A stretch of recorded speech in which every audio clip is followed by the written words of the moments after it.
future of health and performance wasn't about adding more, but simplifying everything.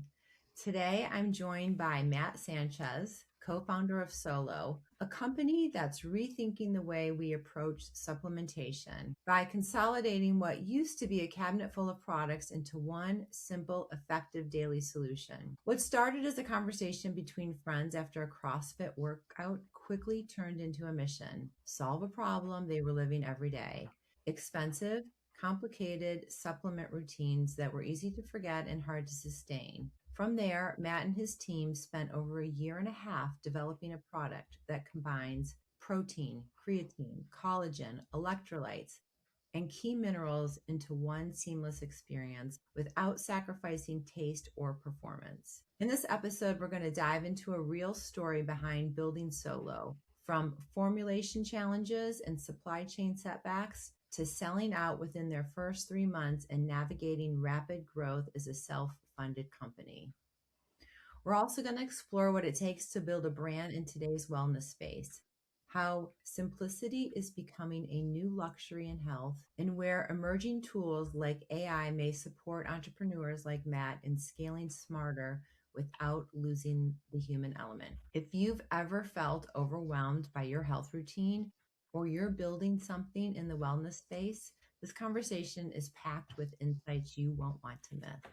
Hi, Matt, and welcome to the podcast. Thanks for having me, Beth. Appreciate the intro. Absolutely. So tell us all about Solo, what you've built with your partner, Chuch, and the journey that brought you to where you are now. Thank you. I mean, you kind of gave a nice soft intro into that. My partner and I are good friends. We've been friends for quite some time. In fact, it's a whole separate story, but my wife actually watched him as a baby because they used to be neighbors. Our parents, or my wife's parents, used to know his parents. And so we go really far back, at least my wife does. And, I married into that somewhat. But, we shared a passion for fitness, shared a passion for being active. And it was just an idea that came through because the economy has changed more recently. Dollars are getting squeezed everywhere. I just remember, right, like looking back at eggs and butter and just like staples, right, that you think about in your pantry, were just getting expensive. And every family felt like they were having to kind of pick and choose. But it was with those sentiments that after a workout, we had gone home and realized that, our pantries were full of 5, 6, 7 different tubs of supplements and vitamins and minerals. And, it was getting expensive. I remember Chuch told me, he's like, I counted it all up and I think I've got $300 worth of supplements sitting in my cabinet where some are used, some aren't used. And I'm like, yeah, I guess never looked at it that way. But I went back to my house and it was the same story. So we came together and said, there's just got to be a better way to get all of this together in one. I mean, my creatine bottle's half empty, my protein's almost gone, and I'm just going through this rotation and trying different things. And we didn't know if it was something that would work initially, but we thought, why not just put it all together in one and make something that someone could just mix in one drink and be essentially done for the day? Because that's how we kind of operated as we do our exercises in the morning. We'd get to work and we'd take care of our family and our kids, and barely make it to bed that night, right? And so we didn't have time to think, I got to take my electrolytes this afternoon because I did a sauna session. So I don't want to cramp up in my sleep, or creatine becoming more popular. That's something that you have to take every day. Otherwise it loses efficacy. So we did that. We came together. We had a mutual friend that happened to connect us with a formulator, someone that's been in the business for quite some time. And actually, interesting side part of that story is when we asked him if these supplements could be combined into something that would work effectively for people. He told us that, back in the 80s or so, when supplements were starting to come out, they actually kind of went that route to start off with, was to try and pack as much as they could into one or two types of formulas so that it was simple to take and people wouldn't have to think about it.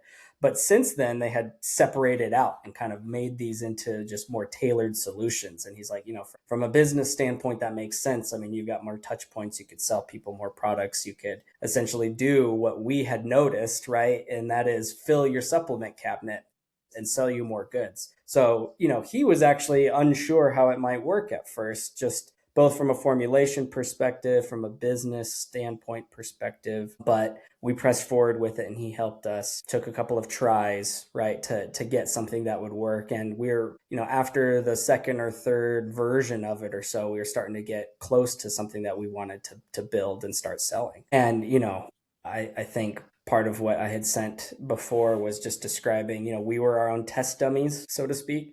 We took those formulations. We're like, okay, where would we want to use this, right? And most of the time it was either before a workout, like a pre-workout, in the middle of a workout, just to replenish and have some hydration, or post-workout recovery. Or like, let's have something that kind of covers all bases in a simplified sense, because that's what we're really going for. I was training for a marathon at the time. So I would take it on my long runs, 10, 12, 14 miles as part of my training runs. Was doing great. Chuch is the CrossFitter. And so he would take it to his CrossFit workouts and share some even with his friends and buddies to get their take and see how it was sitting in their stomach. And, long story short, after that year and a half, we settled on something that seemed to work really, really well and had a good flavor. And it's a fantastic product. We're just so pleased with how it turned out, and that it's not this chalky, cloudy, big clump of mess that you do just to like swallow and say, okay, well, good. Now I feel better. I took all my supplements, but something that's actually like, oh, this is actually very enjoyable. Do you just mix it with water? Yes.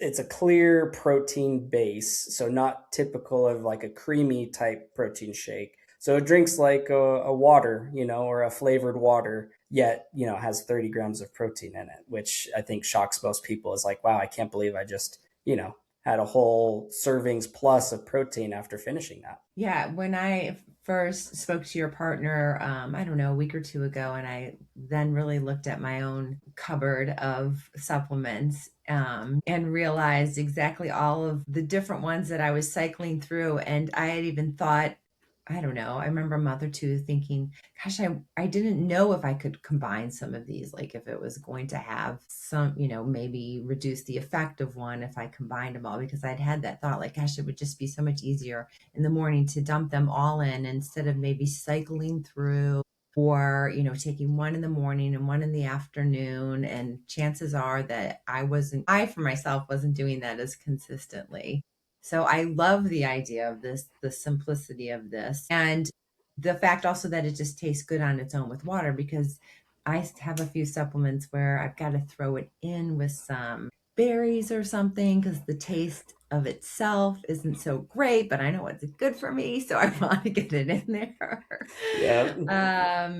So that is really amazing. What was, in the supplement market these days, did you find that there was a struggle at all as far as building up trust for the product? Good question. Yes, I'd say, on the surface, and this is just because of bad actors within the space, right? I mean, you'll hear about experiences, people where they come out with lead testing that shows that their protein was very, carcinogenic, or has issues and is not the cleanest source. Or you see proprietary blends all the time where on the label, they'll hide behind that label that says proprietary blend, which means you really don't know what is in there. They have to list certain ingredients, but you're not really sure in terms of the volume. And so things like that people are getting kind of accustomed to, it creates this initial barrier where if you're, an untested or a newer product, you have to resonate with people first to really get them to buy into what your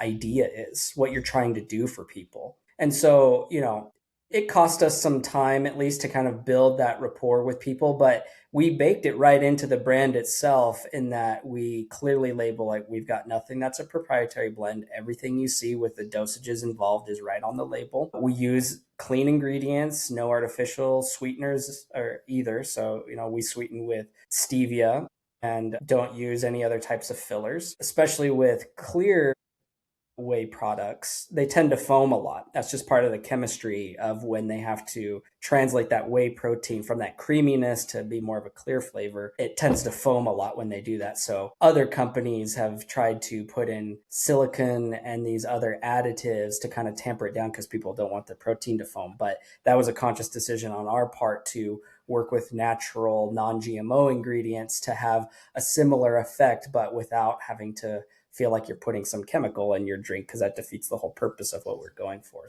I think once we made those very clear and people could clearly see what's on our bag, and we also give people options to see our COA, which is our essentially our sheet that tells people exactly what's in it and what's been tested into what limits. So that's essentially showing people, right, from a third party testing perspective, this is, extremely clean, So we've done all those things, but it's an excellent question because it is a hard space to break into. So, how do you and your partner Chuch divide up the duties? Where are your strengths? Where are his strengths? When you were coming together, you had been friends first. So, when you're entering a business relationship, that can be a little tricky. So, how did you guys decide to delineate things?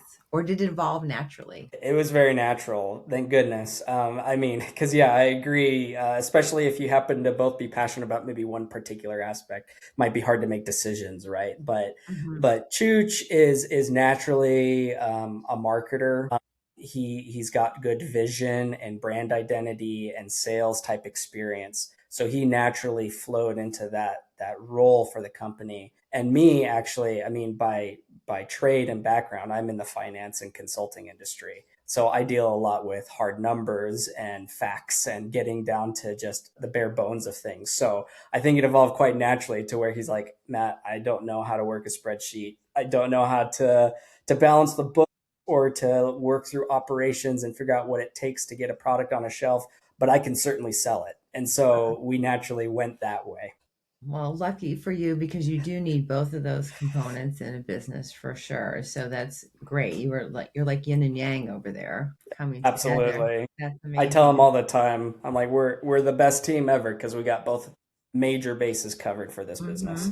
We talked a little bit about a couple of the struggles, selling out, which is a great Mm. struggle to have, but it presents its own challenges and the length of time with the formulation. So just kind of deep dive a little bit into those two situations for us. Like, what was that like? How did you overcome that Yeah. and get to the Maybe other side? yeah, I think maybe I'll start, kind of chronologically because I think, one of your points was selling out, which is kind of further down the line, and the other part was formulation. Mm-hmm. The challenge with the formulation, we didn't feel as maybe as much pressure just because in today's environment, with AI and with platforms like Shopify, you really have an entry point into a market that's not extremely expensive, right? Like that just you have to spend all this money to get up a storefront or to build your own website first. Like a lot of those barrier costs are lowered so significantly that if you've got a couple $1,000s, you have enough to kind of get something set up with a couple subscriptions and get some basic things going. So, from that formulation period before we were starting to actively sell, it gave us some runway at least to just get those assets built up. To get an identity, to get an image, and all of those things. So it wasn't too bad.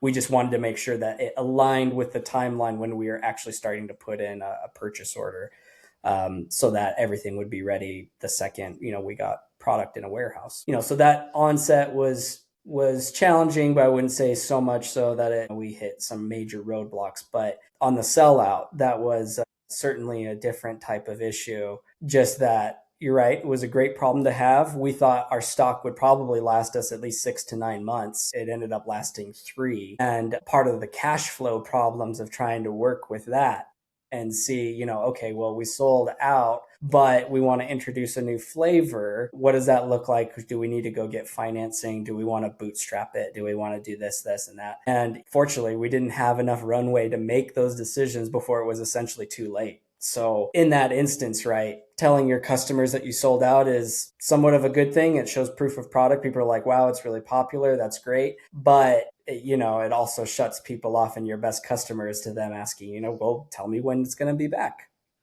Mm-hmm. Um, and there's always delays. I would say, I mean, probably lots of people have heard this, especially if you're in entrepreneurship, right? Whatever timeline you think is going to happen and whatever timeline even people promise you, multiply it by 1.5, and that's probably much closer to the real real length of time that it's going to take. And that's certainly true with us. It took us probably close to 3 months just with back orders. Machines break, things take time. And so we're back up on our feet now, but it's definitely not as much of a just pick up where you left off. You kind of have to rebuild some of the energy that you lost. And that's what we're in right now. What's something about building a product-based business that you think maybe people don't talk enough about as far as a struggle? I think, people are starting to talk about it more just because it's the environment we work in now. But in like a products based business, and again, going back to this AI aspect, I think it was probably halfway through after we had already started our product where OpenAI and a bunch of these others started to open up platforms for advertising and saying, we're going to actively start to put ads in people's responses and, start guiding people towards certain product. And it felt almost like a Google moment back, however many years ago that's been now, right? When the internet started taking off more, that like, okay, the things are starting to change in terms of how you reach customers. And AI is certainly changing that aspect, right? Because at least, me personally, you start to use AI maybe even as much as just a classic Google search now, because you get more personalized responses. You feel like you're talking to someone and not just putting it into a computer and seeing what the internet can give you. So I think like that's the conversation that people are having right now that we're certainly trying to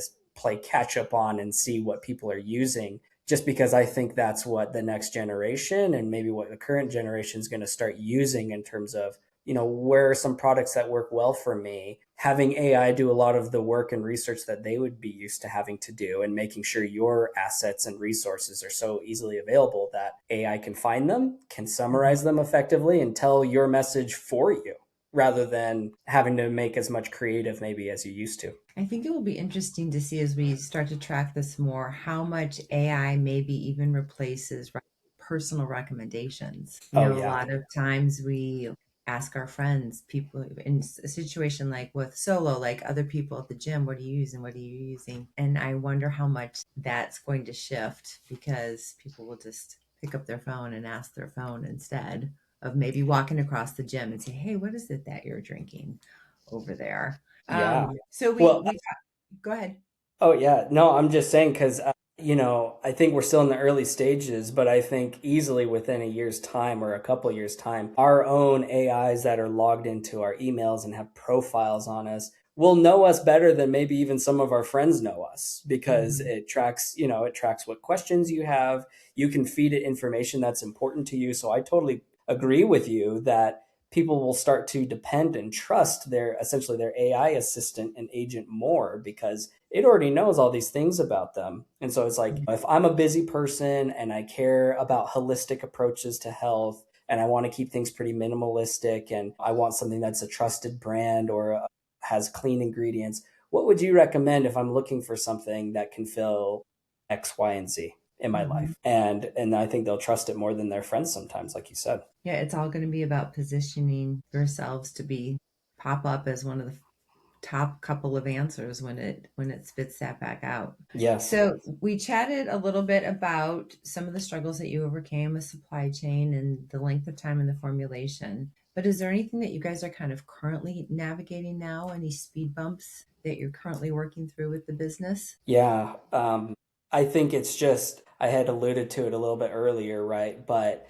there is definitely a sense of momentum, right? Like we've got a customer base that's loyal, that is there, that we've been engaged with this whole time. But when you essentially have to take a break for a little while, right? Like when our stock was out, we didn't push advertising as much. We didn't push a lot of those expenses out as much because we weren't sure on the timeline, and you don't want to kill your own brand by promising a product and then shooting yourself in the foot, right, by saying like, Mhm. oh well, we still don't have it.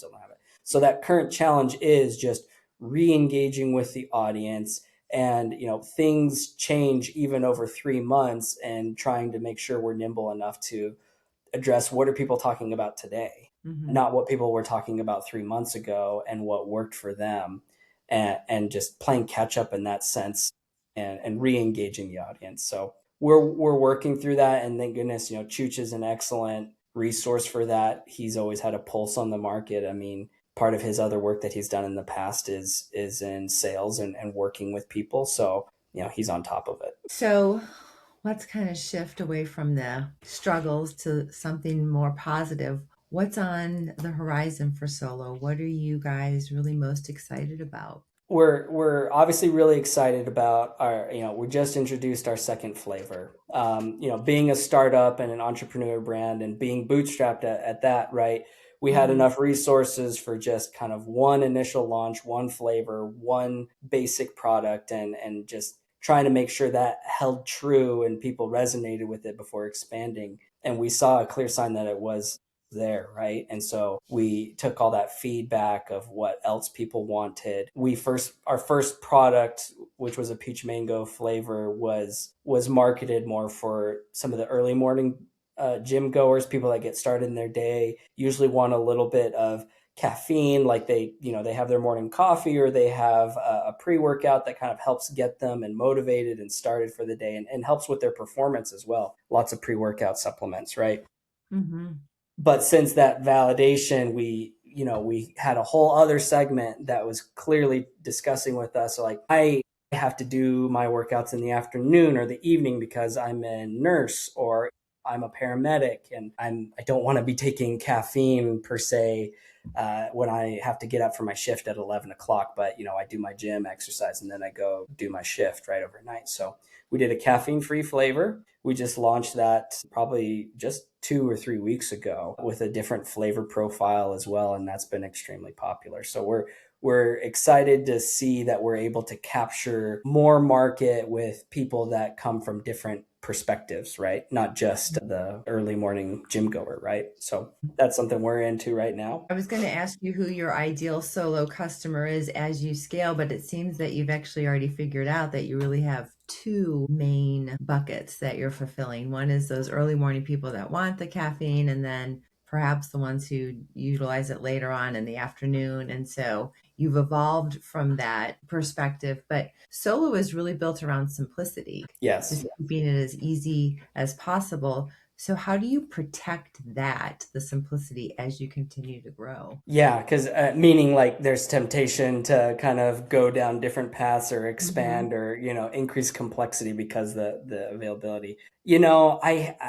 We had an opportunity addressing that question more directly, right? We had an opportunity to talk with some other entrepreneurs here in Utah, and there's it's a big supplement space here in Utah. Hmm. Not necessarily sure where that came from, but it's here. And so we spoke with another company, different vertical, so we're not directly competitors or anything. But I remember asking something similar to this woman who had started her own supplement company, and she told me, there will be plenty of people asking you for different things, or they want your product to be this or to be that. And even family members, people that are close to you, people that want the brand to be successful. And she's like, you have to remind yourself at the end of each day to build what you set out to build in the onset, and the rest is kind of noise.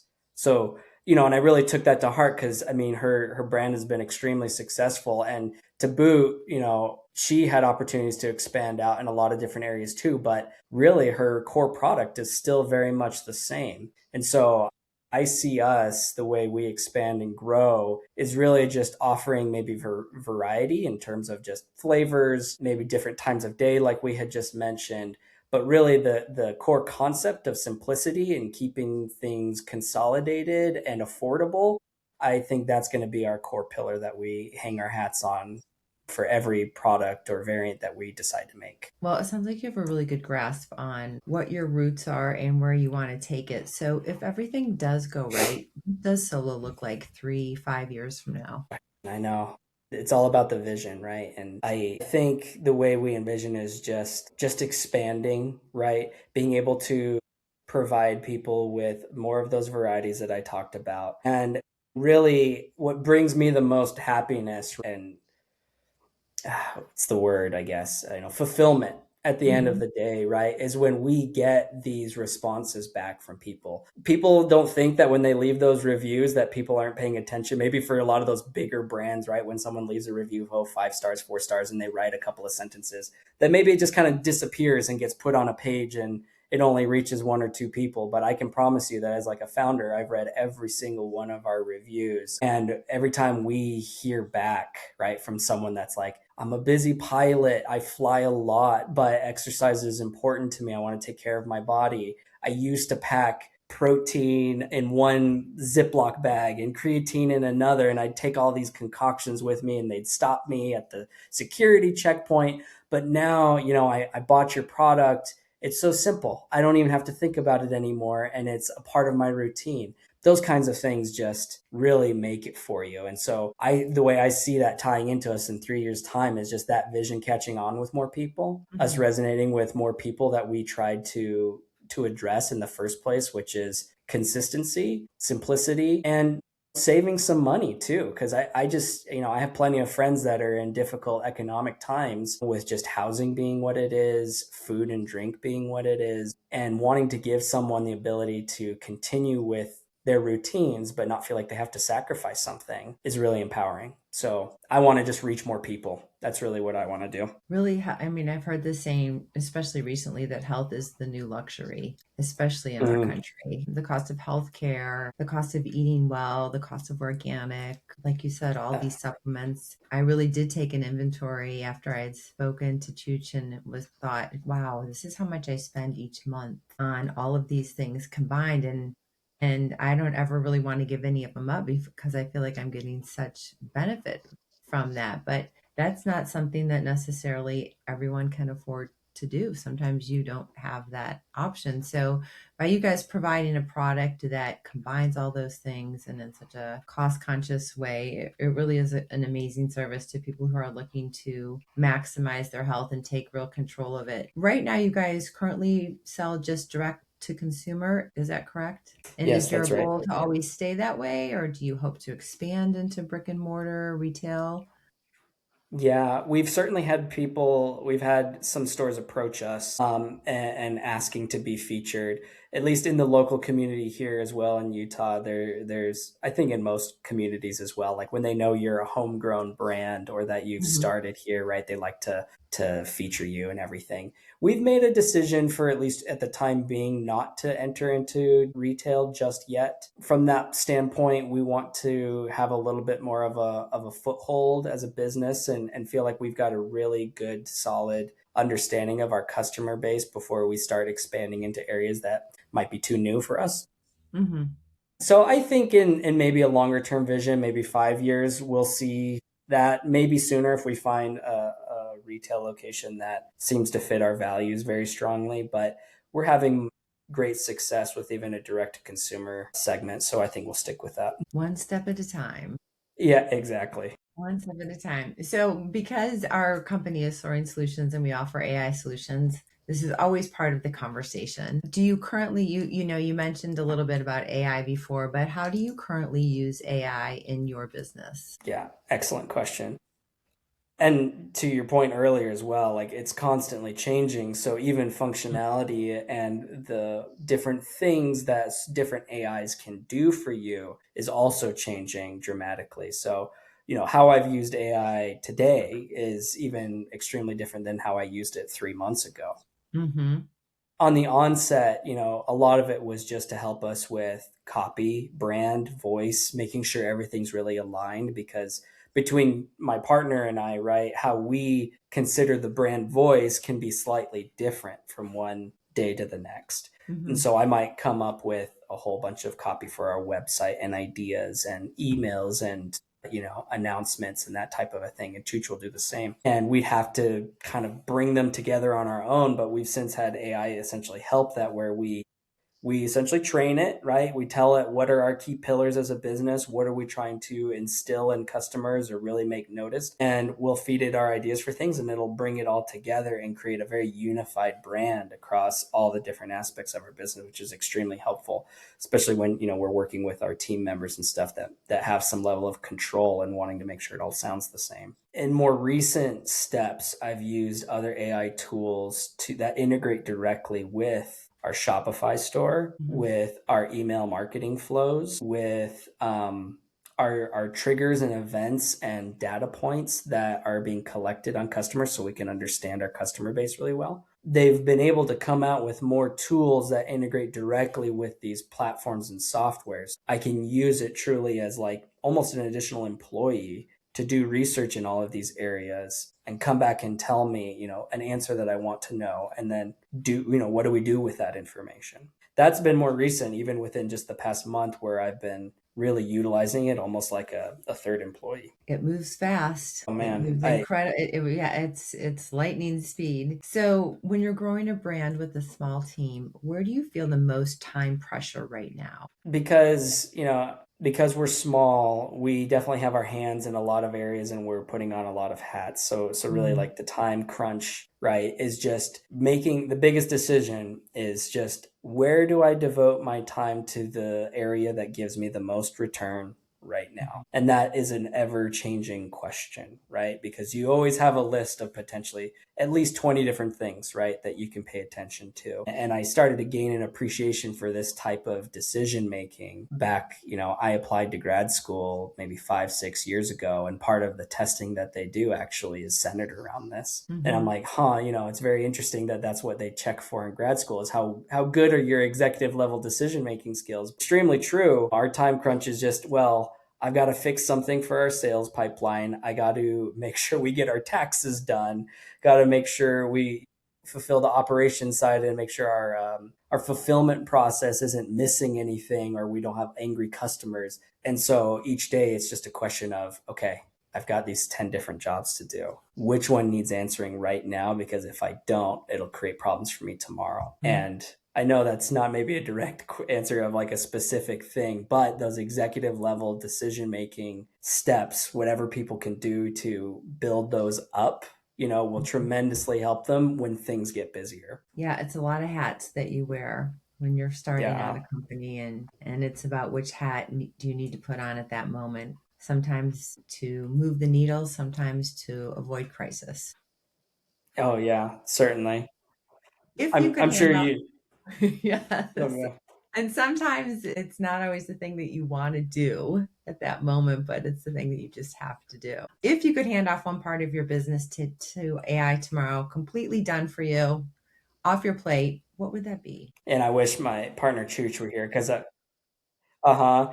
It doesn't have to be I just one. I'm sure if Chooch were here, we'd give two totally different answers, and that's Mhm, why we're two great partners. Because I would say I want to hand off everything to AI that just manages like the sales funnel. It's mhm. not the world that I live in, and with everything that's changing so often, it's like having something that's built into the analytics side and saying, oh, we need to tweak this a little bit more, or we've got this much ad spend in Meta and Instagram, we need to divert some of that over to more organic growth or affiliate marketing or something like that, because it's able to kind of bring all those pieces together. I would do that in a heartbeat, because that's part of the difficult world for me of seeing how those like returns come in. I'm sure Chooch, on the other hand, if he were here, he would say, like, have it automate my books. I don't want to deal with anything on the financing side. Their numbers, if you can have it run through a system and tell me, how much can I spend on ads this month? I can take care of the rest, right? But Mhm. so, I think maybe if he were here, he'd probably agree with me more. Like, I can handle the books just fine, but marketing is tough because that's a moving goalpost every single Yeah. day. Yeah. It's Yeah. it's very challenging to stay ahead of that. What's one piece of advice that you would give to someone if they're sitting on an idea right now, but they haven't taken that leap? Yeah. I would just say, just start. There's usually this paralysis, and I'm guilty of this, and this is something I admire from my business partner, because he has overcome this, I'd say, better than the average person. But to most people that have types of business ideas or are entrepreneurial in spirit, there's always something kind of holding them back, because they understand the risks that are involved, right? It's like, I could Mhm. lose time, I could lose money, it could just completely flop too. It's just something that I misread. But honestly, the biggest advice to give is, like, just start doing something from day one. Like, if you've got that idea and it requires a formulation, and you're like, I don't know anybody that knows how to formulate something, then your step is go step one step back. It's like you're already thinking two steps ahead. It's like, well, then you got to find someone and connect with someone that does. So who do you know that might be in the health space? Who do you know that might have another connection to a health space? It may not even be that direct, right? And that first step is just reaching out and saying, hey, I've been interested in this. I just have a few questions. Do you know, or do you have a friend that I could talk to for a half hour over lunch or over a video chat? And 9 times out of 10, everyone is more than willing to help out. People naturally want to help other people when you ask for help. So, just getting off that aspect of like, oh, I'll do it tomorrow. It's just like going to the gym. I mean, fitness for me, that's why I love being in this space, right? Fitness for me is analogous to so many parts of your life. When you wake up at 5 in the morning, it's hard sometimes to just want to step outside and be like, I'm cold, I'm tired from my workout yesterday. I would love to just sleep in. And you don't realize that if you keep making that decision, pretty much you're 3 years down the road and you realize you haven't been to the gym that whole time. Entrepreneurship's no different. I mean, it's like if you keep saying, I'll go tomorrow, or I'll send that email tomorrow, I'll talk to that person tomorrow, 5 years will go by and you realized someone else copied your idea and you had the idea first, So just start that first day. It's like, doesn't matter. You don't have to wake up and start the whole business in one day. Just wake up and walk your first mile if you have to. Call that first person. And then before you know it, right, you're running a business and you're running your half marathon, your marathon, and you look back and you're like, wow, I can't believe I made it here. I'm here. So I know it's long-winded, but I'm passionate about that. I don't think any entrepreneur had all of it figured out before they started. And even if they did, the path wasn't what they envisioned in the first place anyways. I'm sure that when you guys started, you had no idea that the formulation was going to take you as long as it did. You had no idea that you were going to sell out, a few months into things and have this big backlog and a supply chain issue. So that fear has squashed too many good ideas. So I think that's a great bit of advice that you gave, Matt. So, Matt, I appreciate you being on the podcast today. I think that you have an amazing product. I'm looking forward to getting my hands on it myself. And I'm going to put in the show notes how everyone can reach you, but tell the audience, how they can reach you, and also that you have a special offer for anyone who's listening. Okay, thank you. We're direct to consumer, so you can go directly to our website at drinksolo.co. That's something to be wary of, not .com, but .co. So, and you can visit us on our socials on Instagram as well, same name, Drink Solo. And we have a special discount for listeners. Appreciate you guys taking time to listen to us and our story and where we're coming from. We hope you resonate with our message as well, because we built it for people just like us. We're just like you. We have families, we have busy lives, we've got to run from place to place, but we care about our bodies and we care about what we put into them. And so that code will be wellness15. That'll be good for 15% off of your entire purchase. So grateful to that. Beth has asked us wonderful questions and made us feel like rock stars over here trying to do the best that we can, but we can appreciate that as well as she's working on her podcast and doing a lot of good things for her clients. Well, thank you so much, Matt. Like I said, all of that information will be in the show notes, all the links so people can